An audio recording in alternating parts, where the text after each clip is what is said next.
Arkadaşlar günaydın. Sabah 5:18 Türkiye saatiyle 6:18 yola çıkıyoruz. Buradan bir trene atlayıp merkez tren istasyonuna gideceğiz.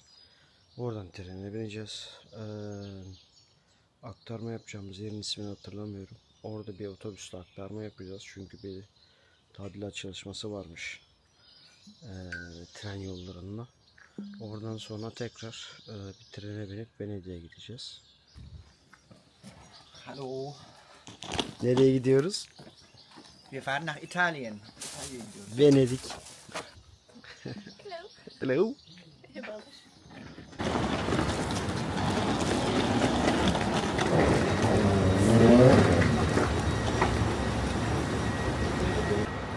Orhancığım şimdi Hofbahnhof'tayız. Merkezde. Salzburg Merkez. Şimdi buradan neye bineceğiz? Buradan Klagenfurt trenine bineceğiz. Klagenfurt, Kärntner'in başkenti. O trende giderken Villach'ta ineceğiz. Villach'tan sonra biraz bekleme zamanımız var. Otobüsle Udine'ye, İtalya'ya geçeceğiz. Udine'den sonra ikinci trenimize bineceğiz. Udine'den direkt Venedik. Total yolculuğumuz 8 saat mi sürüyor? Ortalama beklemeler süreçleri beraber 8 saat oluyor. Peki insanlara bilgi vermek amacıyla soruyorum. Buradan Avusturya'dan Venedik'e gidişimiz bize ne kadar mal oldu? Biz ne bileti aldık? Buradan Viyana, 2 aktarmalı. Değil mi? Pardon Viyana diyorum. Venedik. Venedik, Floransa, Roma. Total biletlere ne kadar verdik? 150 falan. 150 ya da vardı ortalama. 150 euro arkadaşlar. Valla totalde ne kadar ediyor 150 euro? 4500 lira. Civarında. Hatta 5000 lira civarında yapar. Valla İşte artık Salzburg'da- ne zaman izleyeceksiniz bilmiyorum ama Salzburg'da Salzburg'dan Venedik, Venedik'ten Florence, Florence'den Roma. Roma. Aynen öyle.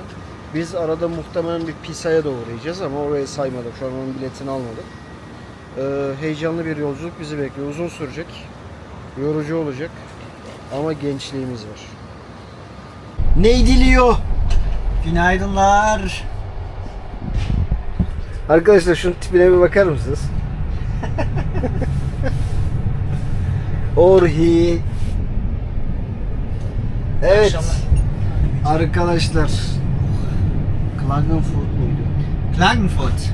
Klagenfurt trenine bindik. Hareket etti 2-2,5 saat boyunca. Ve Alplerin eteklerine doğru yavaş yavaş trenimiz süzülmeye başladı. Ben daha önce bu parkuru çok gittim geldim ama Tuğba ve İhsan için bir ilk olacak. Çok güzel manzaralar bizi yolda bekliyor. Lütfen takipte kalın. Arkadaşlar ben 3 saat uykuyla duruyorum. Hadi 3 saat uyudum mu onu da bilmiyorum da. 3 saat uykuyla duruyorum ve Alpler gelene kadar ve Alpler aşılana kadar uyumayı da düşünmüyorum. Ben bugün muhtemelen biterim. Çünkü daha akşam göt gezdireceğiz. Venedik'te. Akşam Venedik enerjimizi toplamamız lazım. Aynen öyle. Tuğba yine aynı arkadaşlar. Tuğba'yı görüyorsunuz. Ne oldu? Her seferinde saç bandını çıkartıyorsun. Saçmaladın mı? Sen 3 saatlik uykuyla uyduruyorsun. Biz sanki çok uyuduk. Ben de 1 saat uyudum. Tuğba'cığım nedenini anlatmak ister misin kameraya? İşim vardı.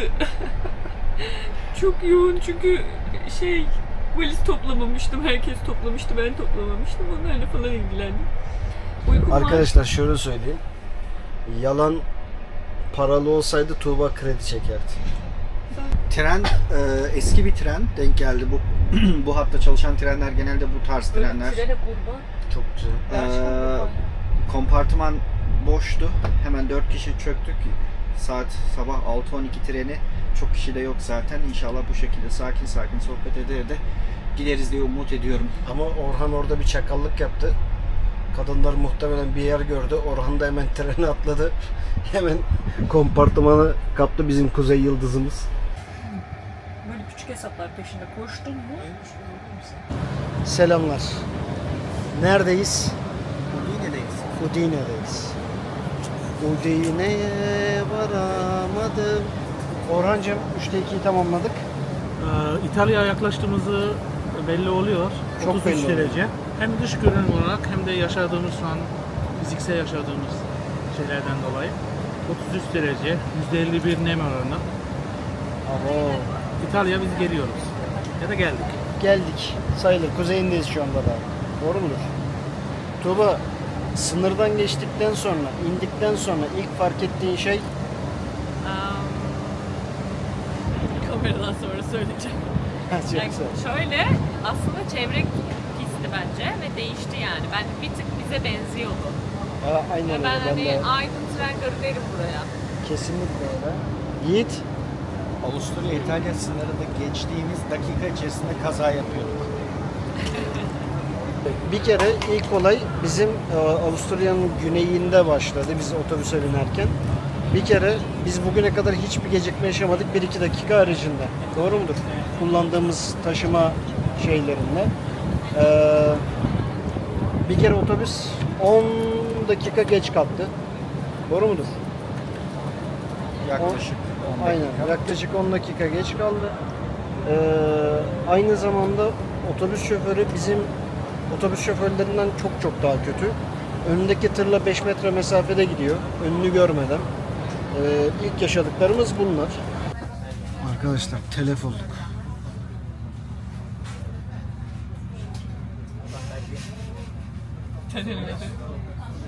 Sıcaklık. Yorgunculuk da değil. Başka bir şey. Sıcak. Abi aklınız varsa biz öyle yaptık gerçi beğendikten sonrasında. Yani şu modern trenlerden alın. Çünkü klima hiçbir şekilde yok. Camlar açılmıyor. Yani Yani şu boğazından Etraf- akan şey su değil İhsan. kesinlikle öyle. Tipime bakabilirsiniz. Yani Tuğba koltuğa yapıştığı için şu anda koltukta çömeliyor. Venedik'e kaç kilometre kaldı? 64-65 kilometre gösteriyor arabayla. Trenle bilmiyorum ne kadar ama az kaldı şu an yolumuz. Yani 3 saniye başka tarafa bakınca telefonu çalıyor. Ve sinirliler bu arada. Neydi bu? Bilet görevlisinin camı aç dedik de hani bir türlü afra tafra yaptı bizi. I need to pass. Ha, teşekkür ediyoruz, bir şey söylemiyor. Sanki hani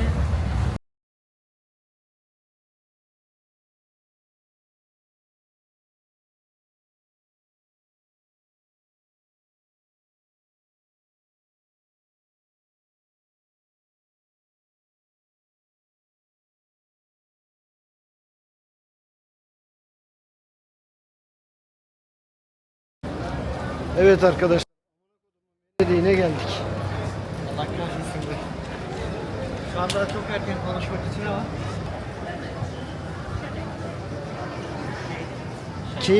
Keyifli bir şehre benziyor arkadaşlar. Ben fikirlerimi değiştireceğim birazdan.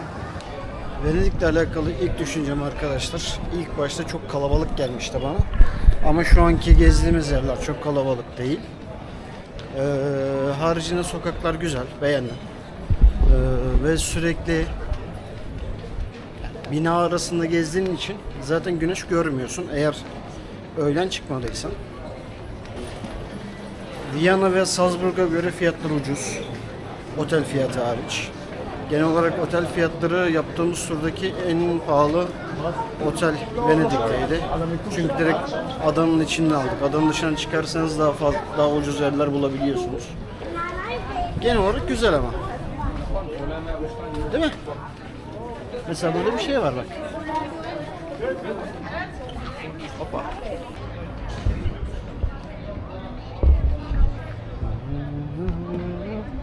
Tekne fiyatı 90 euro, gündüz vakti, gece vakti 110 euro. Muş. Ama kişi başı mı değil mi ben anlayamadım. Gemi başı.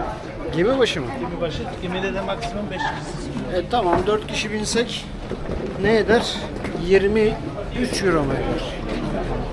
Neye vermedik ki?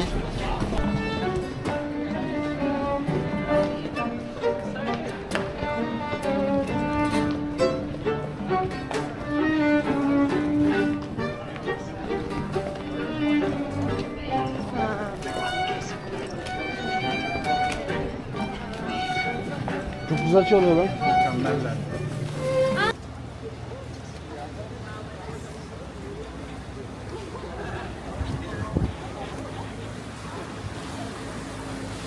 Ne oldu az önce, ne oldu? Hediyelik eşya dükkanının önünde kısa bir İhsan'ıma anahtarlık alayım. Türkiye'ye gönderirim diye düşündüm. Sonra bir an İhsan'ın yanımda oldu aklıma geldi. Sikirsin gitsin kendi alsın dedim. Bazen de böyle kırıcı oluyor. İlk önce güzel bir şey anlatıyor zannediyorsun. Yani hikayenin sonunda illaki bir küfür yiyorsun arkadaş. Yani ben anlamadım o işi. Bir hoşuma gidiyor artık yani. Çünkü başka çarem kalmadı. Yani İtalya'da ilk gördüğümüz yerlere göre arkadaşlar gerçekten çok güzel. Gerçekten o gördüğümüz İtalyanların o kahvenin ismini yanlış söylediğin olayları galiba doğru. Ben kafedeki kızla anlaşana kadar gerçekten o dağda mı? Yok. İstiyor mu? Oğlum bir kafede nasıl buz bulunmaz lan? Markette vardır ya bu. Hayır. Amerikanı yapıyorlar kanka. Ice'ını yapmıyorlar. Dedim soğuk sular o zaman. Bu İtalyanların bu konuda gıcıklar ya. Evet. Kahve konusunda. Evet arkadaşlar. Amerikanın ismi de bilmiyor mu? Tekrar anlatayım mı hikayeyi? Hayır. Abi ben hiçbir şapkaya gerçekten Türk lirası hesabı yaparım. 350 yani bence saçma. İhsan'cığım sen Türkiye'de yaşıyorsun tatlım. Sen Türk hesabı yapabilirsin. Evet ama tamam al hadi siktir git al. Benim böyle bir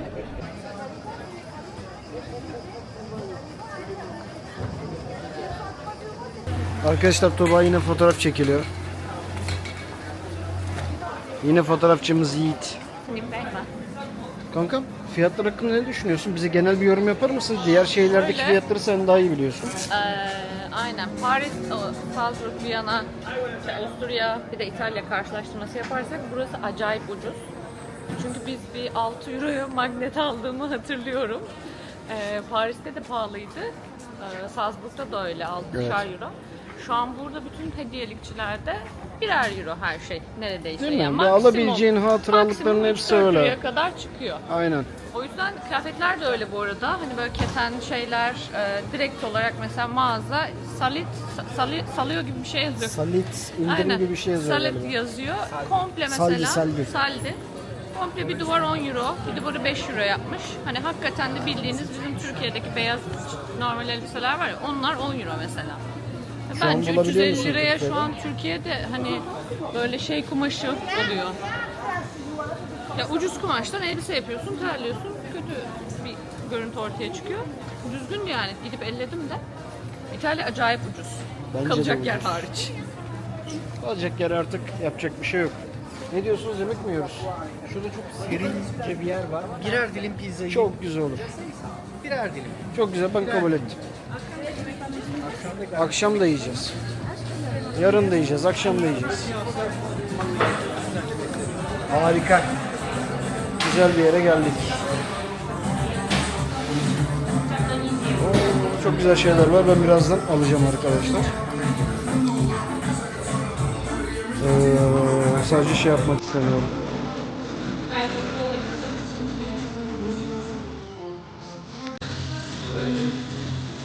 Ürün acı. Arkadaşlar ben 2 dilim tiramisu aldık. Genel olarak aynı şeylerimiz. Ne kadar da pizzanın bir tanesi? 4-4,5 civarındaydı. Bence değer. Çok aslında yapacak bir şey yok değil mi? Sadece sokakları gezip gideceğiz değil mi? Aynen öyle. Yani çok da bir şey yok. Şehir gerçekten diğer pek çok Avrupa şehrine göre enteresan bir özelliğe sahip. Denizin üzerinde kurulmuş olması itibariyle. Güzel ama bir yerden sonra boğuyormuş böyle bir. Birazcık. Hani böyle bir ferah, bir nefes ama havanın sıcaklığıymış. Havanın Yoksa sıcaklığı mı bilmiyorum. Abi şöyle söyleyeyim. Fotoğraf çekiyorum köprülerden. Hani bu ünlü fotoğraf yerleri var ya. Abi hepsini sanki tek bir sokaktan çekmişim gibi. hepsi birbirine Aynen, aynen. Günü geçirmek için, bir günlük gezi için mesela Venedik ideal. Kesinlikle. Bir günden fazla kalınmaz bence. Yok abi 2 gün Venedik'te harcayamazsın yani. sadece İtalyan pizzası, bizim bildiğin evde yaptığımız pizza gibi düşünebilirsiniz. Aslında öyle de değil. Hamuru kalın, altı çok pişmiş. Sadece fark, peynir güzeldi. Salça kullanmıyorlar arkadaşlar. O bizim İtalyan pizzası dedikleri Aydın için konuşayım. Pizzalar hiç pizza değil. Çünkü sadece adamlar domates sosunda. Pizza ile ilgili yorumumu birkaç yerde, birkaç şehirde birkaç kez pizza denedikten sonra yapmak istiyorum. Ama şu ilk yediğimiz pizza konusunda sana hak verebilirim. Değil mi? Tiramisu çok güzeldi. Tiramisu. Ben hayatımda öyle bir tiramisu yemedim. Yani o kreması falan bambaşkaydı ya.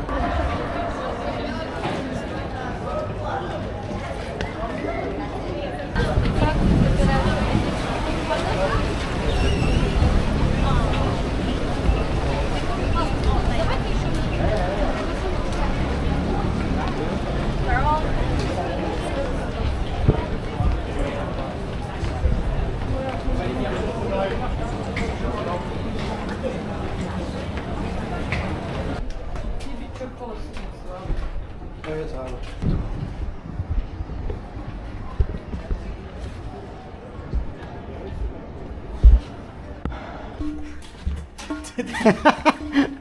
Arkadaşlar suluğum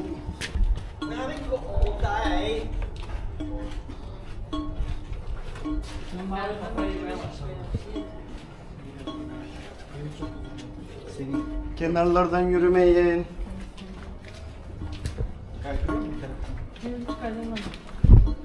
Kanka inek çanı gibi. Orhan dedi ki inek çanı zannettim de. Ses geliyor. Bir şey fark ettin mi? Kimse yok.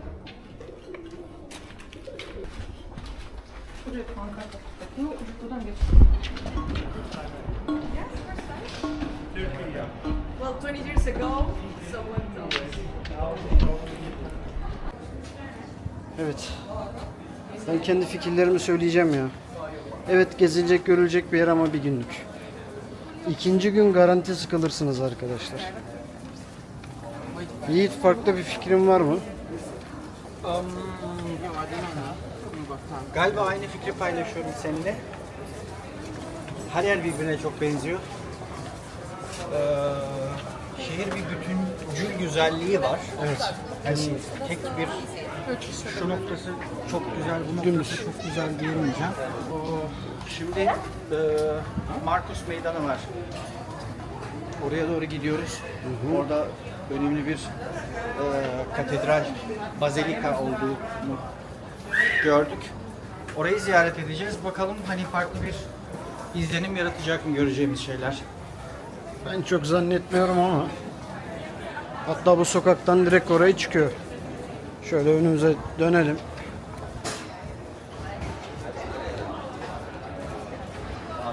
Güzel bir meydan. Birkaç tane fotoğraf alacağım. Şöyle göstereyim size. Ondan sonra videoya devam edelim. Markus Meydanı görmeye kesinlikle değer arkadaşlar. Benim beklentim diğer kısımlarda, gezme kısımlarında çok düşüktü. Ama burada gerçekten güzel. Şimdi size etrafı göstereyim. İlk önce genel meydan şöyle.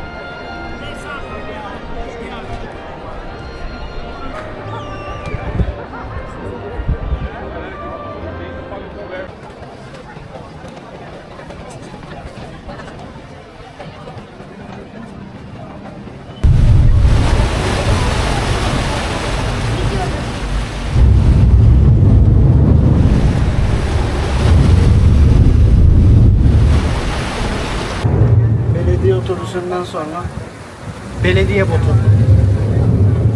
arkadaşlar en az belediye otobüsü kadar rahatsız emin olabilirsiniz. Venedik Belediyesi'ne oy yok bizden.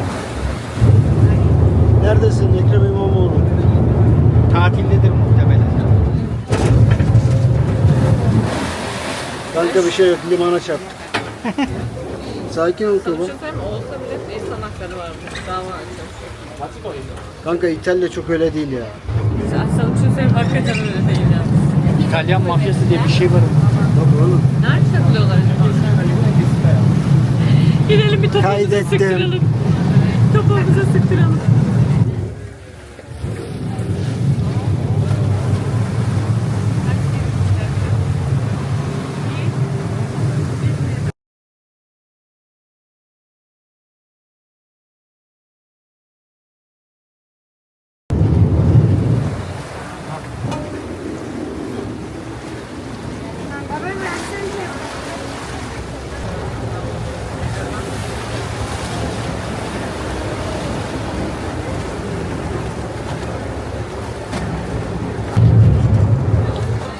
Bakıyoruz, burası güzel bir yermiş.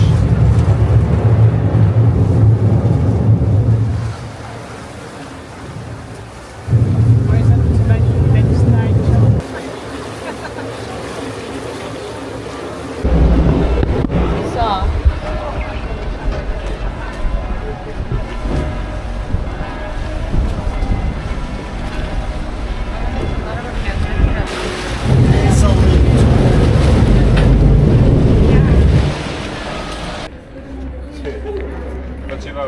Si metteva a testa il gruppo. Yorulduk. Vallahi yorulduk. Bu arada 12.000 adımı geçti galiba tahminen. Çoktan ulaştık ya. Çoktan mı? Yarın. Arkadaşlar gezdik gördük. Gitmediğimiz birkaç yer var. Belki onlara yarın sabahtan gideriz. Ama genel olarak şunu söyleyebilirim ki meydan çok güzeldi. Meydan benim çok hoşuma gitti. Mimari yapısı çok güzel. Başka bu kadar. Şehir genel olarak çok kalabalık olduğu için Belki yani- o da bunaldırıyor olabilir. Aa Yani- geldik. Gel. Ana geldik arkadaşlar biz. Sonra konuşuruz. Hadi kapatıyorum. Arkadaşlar girdikten sonra fark ettik. Eski tiyatroyu alışveriş yani bildiğin market yapmışlar.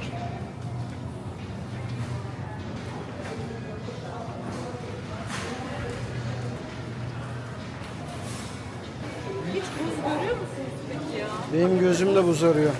Neyse birkaç tane fotoğrafını da koyacağım arkadaşlar. Biz şimdi otele gideceğiz. Bir saat dinleneceğiz. Ondan sonra bir daha tekrar akşam çıkacağız. İyi akşamlar efendim. Venedik'ten yayınımıza devam ediyoruz. Neredeyiz? Trattoria Pizzeria falan filan. Trattoria. Trattoria ne? Nasıl okunuyordur Yiğit'ciğim bu? Yap bir smartestlik. Trattoria. Tamam ben de diyeyim hangisi? Hangisi? Ben aksanını söylüyorum. Grazie. Grazie. Grazie, signore. Rica ederim ne demekti? Prego. Prego. Where is the fucking Venice? Arkadaşlar hemen otelimizin yakınlarında bir restorana geldik. Fiyatlar genelde makarnalarda 9 euro ile 20 euro arasında değişiyor. Balıklar 10 yani deniz ürünleri 12 euro ile 30 euro arası değişiyor. Doğru mudur? Başka? İçecekler gördük? 7-8 euro ama İçecekler en ucuzu 4 4,5. 1 euro aperol falan ama diğerleri şişe istiyor galiba. Şaraplar arkadaşlar direkt hepsi 30 eurodan şişe başlıyor. istiyormuş. 30 Euro'dan başlıyor. Alkolsüz içecekler 5 Euro civarlarında. İşte koladır falandır filandır.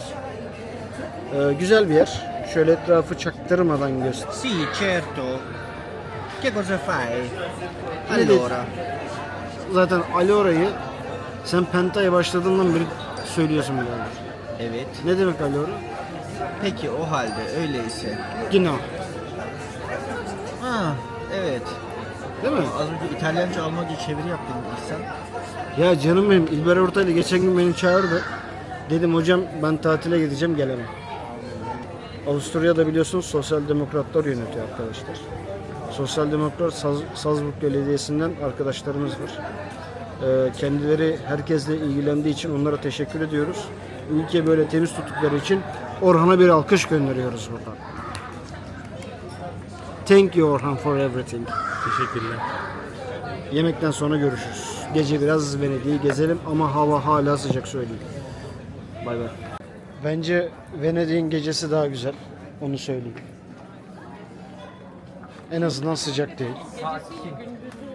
Sakin bütün sokakları daha güzel gezebiliyorsunuz arkadaşlar. Fotoğraf çekilecek yeri de zor buluyorsunuz her şeyden önce.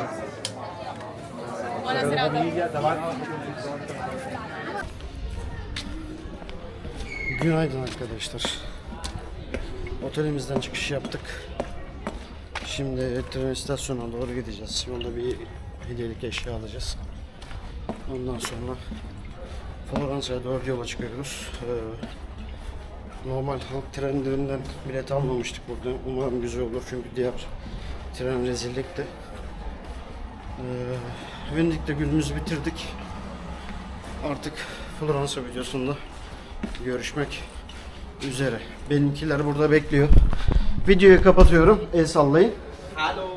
Venedik videosu bitmiştir.